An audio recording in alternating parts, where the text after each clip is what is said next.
नमस्कार बच्चों, कैसे हैं आप सब। आशा करती हूँ आप सभी अच्छे होंगे, स्वस्थ होंगे, खुश होंगे और अपनी पढ़ाई भी अच्छे से कर रहे होंगे। और मैं स्वागत करती हूँ आप सभी का आईसीटी वर्चुअल क्लासरूम में। और आज हम यहाँ पर एकत्रित हुए हैं पढ़ने के लिए क्लास 6 की हिंदी। क्लास 6 की हिंदी में हमने स्टार्ट किया था अपने लास्ट सेशन में अपना चैप्टर संज्ञा। तो देखिए, संज्ञा जो हमने यहाँ पर अपना चैप्टर स्टार्ट किया था, इसमें मैंने काफी सारी चीजें आपको बताई थी। जैसे यहाँ पर संज्ञा की परिभाषा हमने पढ़ी थी, तो संज्ञा की परिभाषा में मैंने आप लोगों को लिखवाया था। तो हमने यहाँ पर संज्ञा की परिभाषा लिखी थी और संज्ञा की परिभाषा लिखने से पहले हमने काफी सारी चीजें यहाँ पर डिस्कस की थी कि जो भी हमारे आसपास चीजें हैं, यानी कि जो भी हमारे आसपास, चाहे वो व्यक्ति है, चाहे वो वस्तु है, चाहे वो प्राणी है, चाहे वो स्थान है, तो उसका कुछ ना कुछ नाम होता है। यानी कि नाम से ही हम उन्हें पहचानते हैं और इन्हीं नाम वाले शब्दों को संज्ञा कहते हैं। चाहे वो व्यक्ति का नाम हो, वस्तु का नाम हो, प्राणी का नाम हो, स्थान का नाम हो अथवा भाव का नाम हो। तो देखिए, यहाँ पर मैंने आपको लिखवाया आयुष पढ़ रहा है और इसमें हमने बताया कि आयुष जो है वो संज्ञा है। इसी तरह से पुस्तक पढ़ रहा है, तो पुस्तक क्या है? संज्ञा है। तो यानी कि आपके आसपास, चाहे आपके हाथ में रखा हुआ पेन, चाहे आपका टेबल, चाहे आपकी चेयर, चाहे आपका टिफिन, चाहे आपकी वाटर बॉटल, चाहे आपके दोस्त, चाहे आपके टीचर्स, चाहे आपका विद्यालय, ये जितने भी शब्द हैं, ये सभी क्या है? संज्ञा शब्द है। तो ये हमने अपने लास्ट सेशन में यहाँ पर पढ़ा था। और साथ ही देखिए, मैंने यहाँ पर एक बहुत जरूरी चीज आपको बताई थी, संज्ञा के रूप। तो संज्ञा के मैंने यहाँ पर 4 रूप आपको बताए थे, जिसमें से सबसे पहला था प्राणीवाचक संज्ञा। प्राणीवाचक यानी कि जो क्या होते हैं, जिनमें एक तरह से जिनमें प्राण होता है, जो जीवित होते हैं, जो लिविंग थिंग्स होते हैं। तो जैसे आयुष, नरेश, आदमी, बालक, शेर आदि। तो जितने भी इस तरह के शब्द हैं, ये क्या है? लिविंग थिंग्स है, प्राणीवाचक संज्ञा है। यानी कि अगर आप आदमी भी कहते हैं, आप किसी का नाम नहीं लेते, तब भी वो क्या होगा? आपकी प्राणीवाचक संज्ञा होगी। अगर आप स्त्री कहते हैं, किसी का नाम नहीं लेते, तब भी वो प्राणीवाचक संज्ञा होगी। अगर आप शेर कहते हैं, तो शेर भी एक प्राणीवाचक संज्ञा है। इसके जस्ट अपोजिट हमने अगला वाला पढ़ा था, अप्राणीवाचक संज्ञा। तो अप्राणीवाचक में हमने यहाँ पर पढ़ा पुस्तक, कलम, मेज, आम, कुर्सी, बैग, टेबल, कुछ भी आप लिख सकते हैं। अप्राणीवाचक, नॉन लिविंग थिंग्स, जो जिनमें क्या होता है?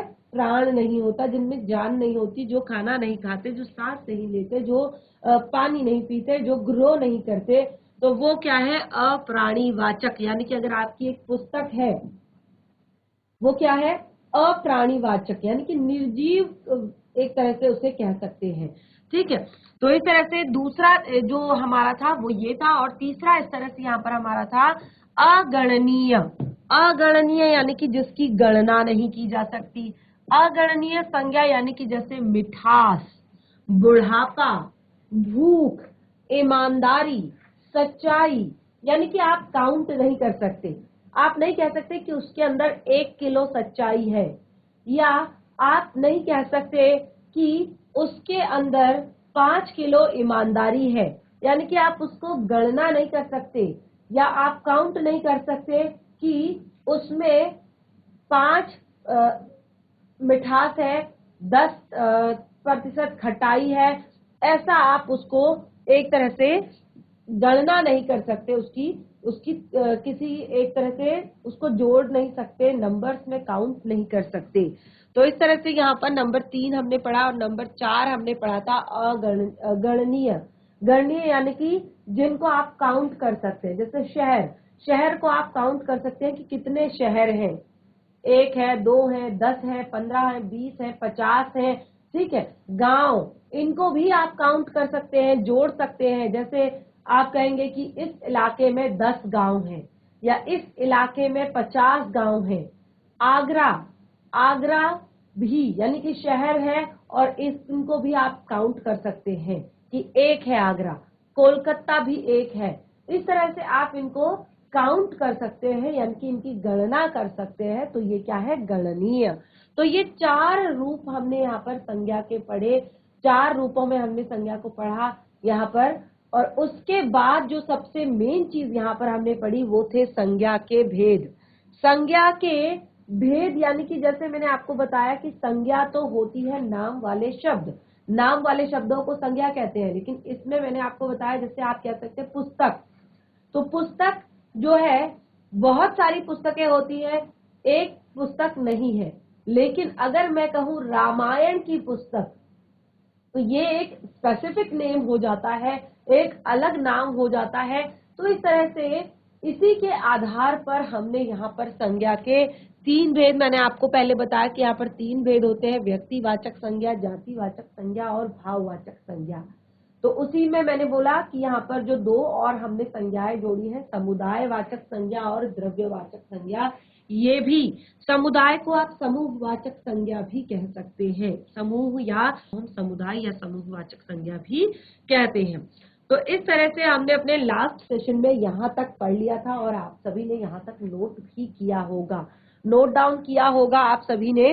और देखिए इस तरह से बिल्कुल आपने यहाँ पर लिखना है अपनी नोटबुक में। जैसे आप देख सकते हैं संज्ञा का अर्थ या संज्ञा का शाब्दिक अर्थ है नाम, अर्थात नाम को ही संज्ञा कहते हैं, यानी कि चाहे वो किसी व्यक्ति का नाम हो, वस्तु का नाम हो, स्थान का नाम हो, भाव का नाम हो, तो संज्ञा।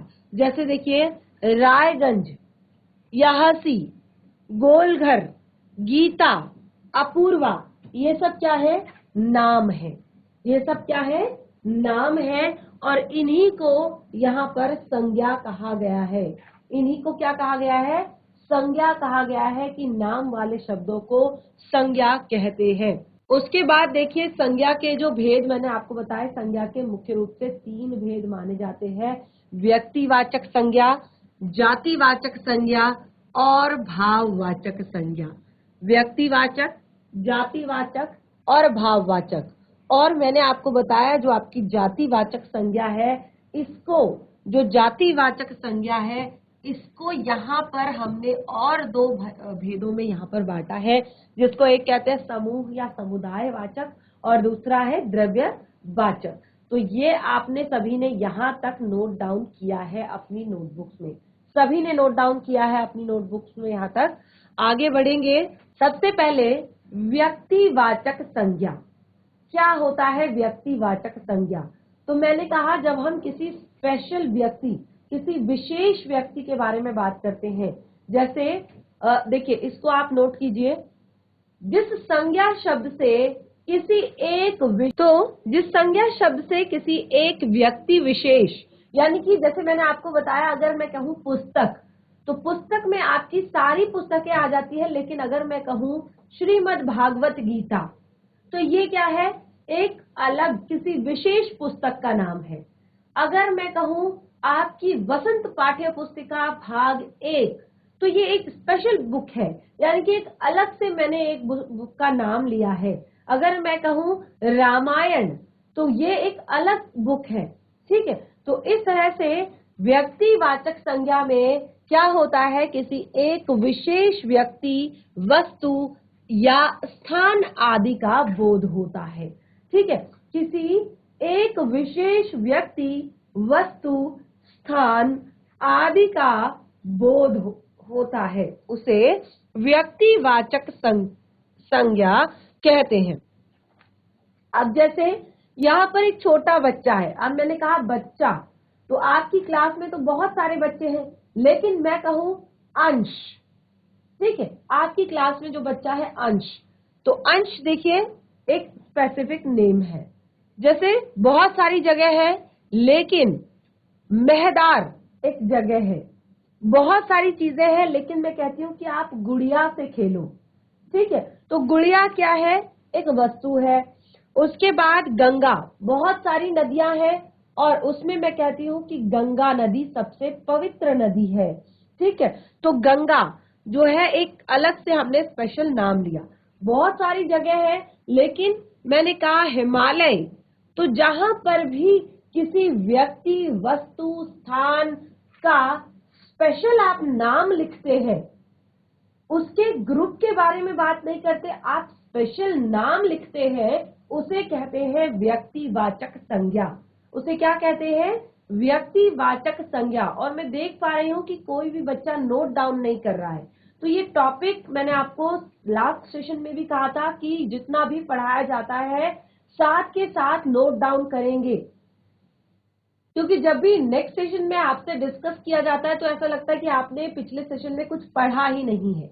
ठीक है, तो देखिए व्यक्तिवाचक संज्ञा यहाँ पर क्लियर होती है जिस संज्ञा शब्द से किसी एक व्यक्ति विशेष, वस्तु, स्थान आदि का बोध होता है, उसे व्यक्तिवाचक संज्ञा कहते हैं। और ये एग्जाम्पल आप लिख सकते हैं, ये उदाहरण आप अपनी कॉपी में नोट कर सकते हैं। तो टॉपिक को जरूर नोट डाउन आपने साथ साथ करना है। जातिवाचक संज्ञा। जातिवाचक संज्ञा क्या है? तो देखिए जातिवाचक संज्ञा क्या होती है, अब क्लियर हो रहा है, यहाँ पर खुद से ही सारी चीजें हमारे सामने आ रही हैं।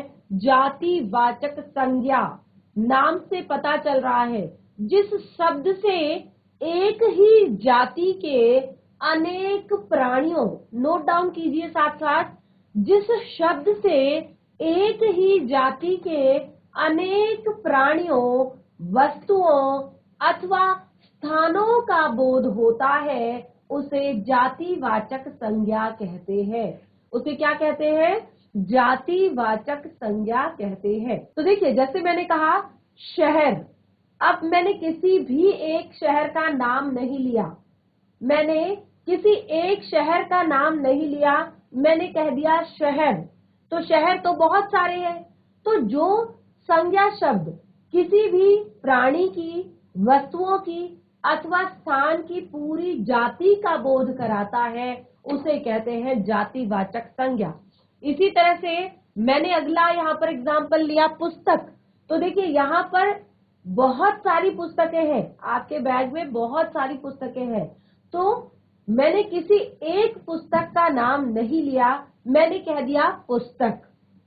ठीक है, तो पुस्तक शब्द है, ये पूरी जाति का बोध कराता है।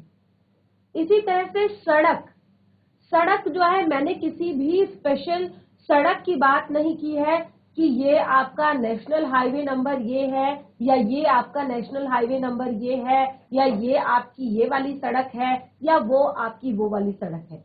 सड़क तो सड़क, यानी कि जहां भी होगी हम उसे सड़क ही कहेंगे। ठीक है, जहां भी होगी एक कॉमन तौर पर हम उसको सड़क ही कहेंगे, सड़क से ही हम उसको जानेंगे। बाजार, अब देखिए बाजार में मैंने ऐसा नहीं कहा कि ये देहरादून का बाजार है, या इस बाजार का नाम ये है, या ये इस बाजार का नाम ये है, क्योंकि बाजार तो हर शहर में होते हैं, हर गली में होते हैं, हर जगह पर होते हैं। तो ये एक कॉमन नाम है जिसको आप कहीं भी जाएंगे तो आप कहेंगे कि बाजार चलते हैं। ठीक है, एक ही नाम आप लेंगे कि चलो बाजार चलते हैं, कुछ शॉपिंग करनी है। ठीक है, अगर आप अलग से नाम लेते हैं, अगर आप अलग से नाम ले लेते हैं कि चलो पलटन बाजार चलते हैं, या चलो आपके शहर के बाजार का नाम जो होगा वहां पर, तो आप उसे कहेंगे क्या? व्यक्तिवाचक संज्ञा, क्योंकि आप स्पेशल नाम लेकर उसको एक तरह से उच्चारित कर रहे हैं। लेकिन जब आप चीजों को एक तरह से कॉमन तरीके से हर जगह सेम तरीके से उच्चारित करते हैं तो उसको आप कहते हैं जातिवाचक। इसी में आता है अगला एग्जाम्पल पहाड़। ठीक है, अभी जैसे मैंने आपको व्यक्तिवाचक संज्ञा बताई थी तो उसका एग्जाम्पल मैंने दिया था हिमालय, क्योंकि हिमालय एक अलग पर्वत है। मैंने ऐसे नहीं कहा कि ओम पर्वत या आपका एक तरह से जो आपके बहुत सारे अलग अलग पर्वत हैं, कंचनजंगा पर्वत, ठीक है, या आपका माउंट एवरेस्ट पर्वत, मैंने ऐसे तो नहीं कहा, मैंने केवल कहा पहाड़। तो पहाड़ तो हर जगह में हर जगह होते हैं। हिमाचल में पहाड़ होते हैं, शिमला में पहाड़ होते हैं, मसूरी में पहाड़ होते हैं, कुमाऊं में पहाड़ होते हैं, गढ़वाल में पहाड़ होते हैं। तो किसी भी एक पहाड़ का नाम मैंने यहाँ पर नहीं लिया कि ये माउंट एवरेस्ट है, या ये हिमालय है, ये कंचनजंगा पर्वत है, या ये ओम पर्वत है, ये तो मैंने नहीं कहा। कि ये गिरिराज पर्वत है, तो ये केवल मैंने कहा ये पहाड़ है, कॉमन नेम। ठीक है, जिन शब्दों को हम कॉमन तरीके से, सामान्य तरीके से बोलते हैं, यानी कि वो अनेक प्राणियों, वस्तुओं अथवा स्थानों का बोध कराते हैं एक साथ, ठीक है, उनको कहते हैं जातिवाचक संज्ञा। ठीक है, अब देखिए यहां पर मैंने जैसे आपको बताया कि जो जातिवाचक संज्ञा होती है, इसको मैंने आपको बताया कि दो और हमने भागों में यहाँ पर बांटा है। एक आपका बांटा है समूहवाचक में और एक आपका बांटा है द्रव्यवाचक में। ठीक है, तो अब आपको देखिए इसी से कुछ चीजें क्लियर हो रही होंगी। समूहवाचक यानी कि देखिए, जैसे अगर मैं कहूं कि अध्यापक, तो अध्यापक शब्द जो है वो सभी अध्यापकों के लिए प्रयोग किया जाता है। ठीक है, उसमें ये नहीं देखा जाता कि मेल है या फीमेल है, या फिर एक तरह से छात्र जैसा शब्द है। तो छात्र आपका जो शब्द है, इसमें ये नहीं देखा जाता कि क्लास में कितनी छात्राएं हैं या कितने, ये जो ऐसा शब्द है ये पूरे ग्रुप के लिए यूज किया जाता है। सेना में ये नहीं देखा जाता कि कितने आपके मेल है कितने फीमेल है, आपका एक शब्द है सेना। ठीक है, अगर आप, जैसे मैंने आपको बताया कि नेताजी एक ऐसा शब्द है कि जो क्या कर रहा है, पूरी जाति का बोध करा रहा है। तो इसीलिए ये जातिवाचक संज्ञा को ही हमने आगे दो भागों में और बांटा है, समूहवाचक और द्रव्यवाचक या समुदायवाचक। तो उसको भी आगे पढ़ेंगे। ये फिलहाल अगर आप लोगों ने नोट कर लिया हो तो हम आगे बढ़ेंगे। नोट कर लिया सभी ने? जातिवाचक संज्ञा सभी ने नोट कर लिया? हैंड रेज करेंगे, जब काम हो जाता है तो इस तरह से हैंड रेज करेंगे। Yes, very good. और मैं देख पा रही हूँ काफी सारे बच्चे जो है नोट डाउन नहीं कर रहे हैं। अगर नेक्स्ट सेशन में मैं आपसे पूछ लूं कि किसे कहते हैं व्यक्तिवाचक संज्ञा, तो आप लोग नहीं बता पाएंगे, क्योंकि ना तो आप लोग यहाँ पर नोट डाउन करते हैं और ना ही घर जाकर फिर उसे रिवाइज कर पाते हैं, और इसीलिए आप अगले सेशन में कोई भी आंसर नहीं दे पाते हैं। तो वेरी गुड, जिन बच्चों ने नोट डाउन किया है बहुत अच्छा है, उसको घर पर रिवाइज भी करें साथ साथ। चलिए आगे बढ़ते हैं। और ये एग्जाम्पल भी सबने नोट किए? जब भी आप जो भी एग्जाम्पल भी नोट किए सभी ने? शहर, पुस्तक, सड़क, एग्जाम्पल भी नोट किए? यस, विदाउट एग्जाम्पल नहीं लिखेंगे, एग्जाम्पल के साथ लिखेंगे, उदाहरण के साथ लिखेंगे, तभी समझ पाएंगे इसको। ठीक है, आगे बढ़ते हैं। भाववाचक संज्ञा। तो भाववाचक संज्ञा क्या होता है? जिस संज्ञा शब्द से किसी व्यक्ति, वस्तु या स्थान आदि के गुण, दोष, दशा, अवस्था, स्वभाव आदि का बोध होता है।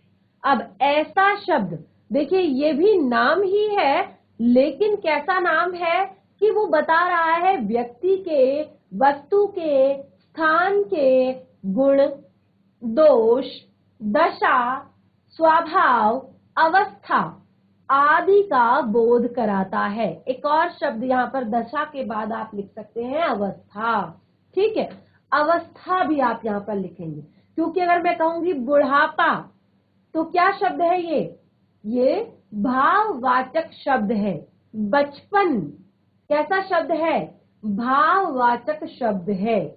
ठीक है, तो ये नोट डाउन करें सबसे पहले। तो देखिए यहाँ पर कुछ तस्वीरें आप देख सकते हैं।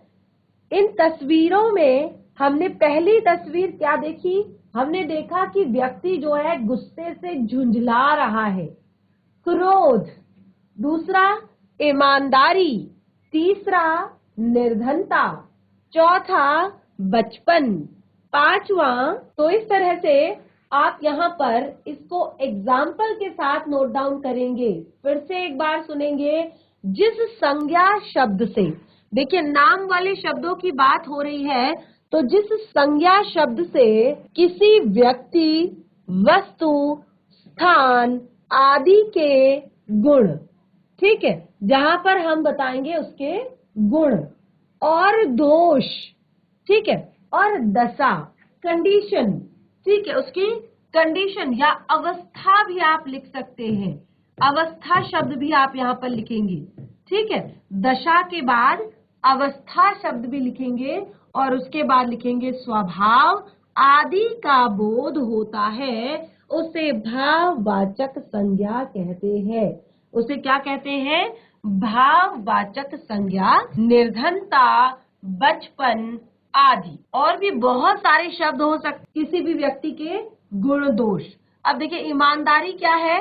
एक गुण है, ठीक है। निर्धनता क्या है? एक दशा है, ठीक है। बचपन क्या है? अवस्था है। भ्रमण ये भी आपकी एक दशा है। क्रोध ये क्या है?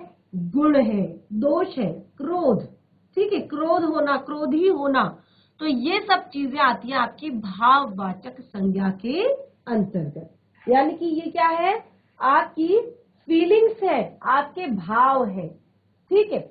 और तो ये नोट डाउन कर लिया सभी ने? भाववाचक संज्ञा नोट डाउन किया सभी ने? Yes, very good.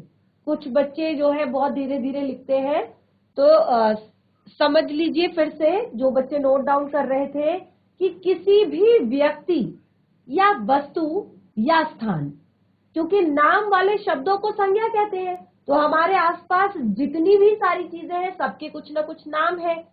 जैसे आपके सामने आपका व्हाइट बोर्ड है, आपकी टीवी स्क्रीन है, आपका रिमोट है, आपका माइक है, आपका टेबल है, आपका पेन है, तो सबके कुछ ना कुछ नाम है।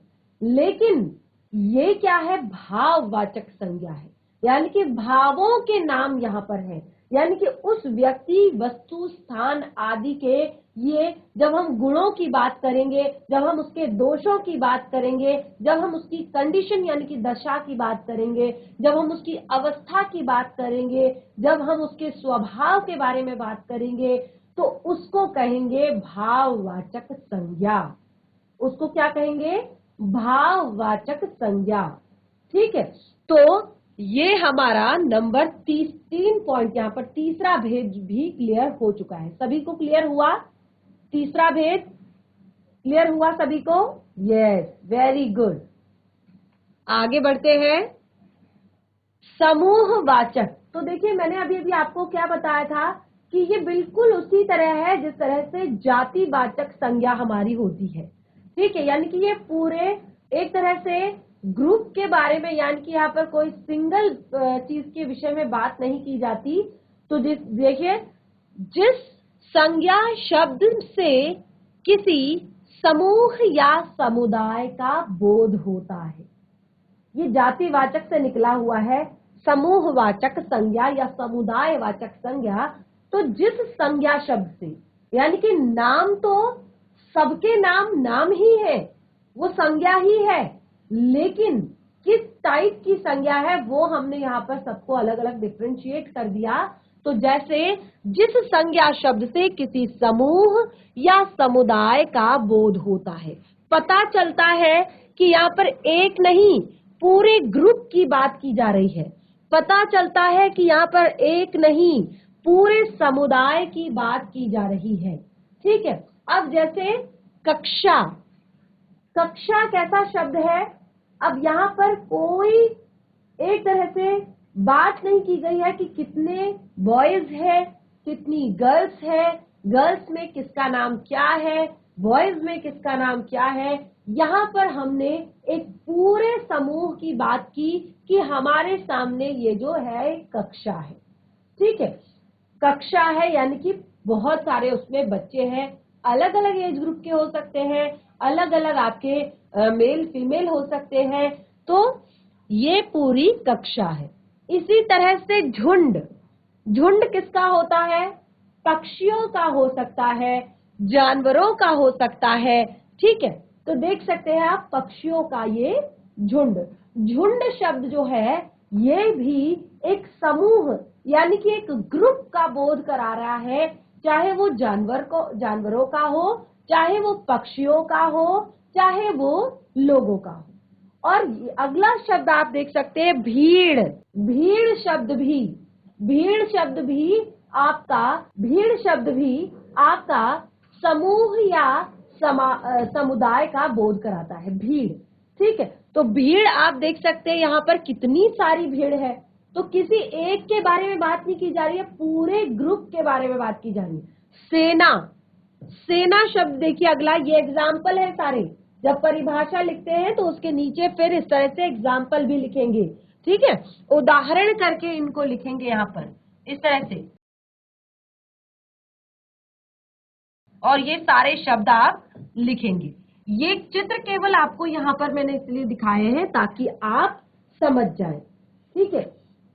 सेना, सेना में भी देख सकते हैं, कोई एक सैनिक को सेना नहीं कहते, सेना यानी कि सैनिकों का समूह, पूरा ग्रुप, ठीक है। इसी तरह से गुच्छा, तो केवल एक अंगूर जो है उसको गुच्छा नहीं कहेंगे, जब बहुत सारे अंगूर जो है एक ही उस पर होंगे तो कहेंगे देखिए गुच्छा, यानी कि बहुत सारे अंगूर है उसमें, होता है ना, एक अंगूर का दाना लेंगे उसको गुच्छा कहेंगे आप? नहीं कहेंगे। आप पूरे गुच्छे को जब आप इस तरह से पकड़ते बोलते ये अंगूर का गुच्छा, तो इसको कहते हैं समूहवाचक संज्ञा। क्या कहते हैं? समूहवाचक संज्ञा। क्लियर हुआ सभी को? क्लियर हुआ? Yes, very good. Note down कर लिया सभी ने नोटबुक में अपनी? तो इस तरह से समूहवाचक यानी कि ग्रुप का, पूरे समूह का जो बोध कराते हैं उन्हें समूहवाचक संज्ञा कहते हैं। तो ये हमने यहाँ पर पढ़ा। और अब हमारा अगला जो भेद है वो है द्रव्य, द्रव्यवाचक संज्ञा।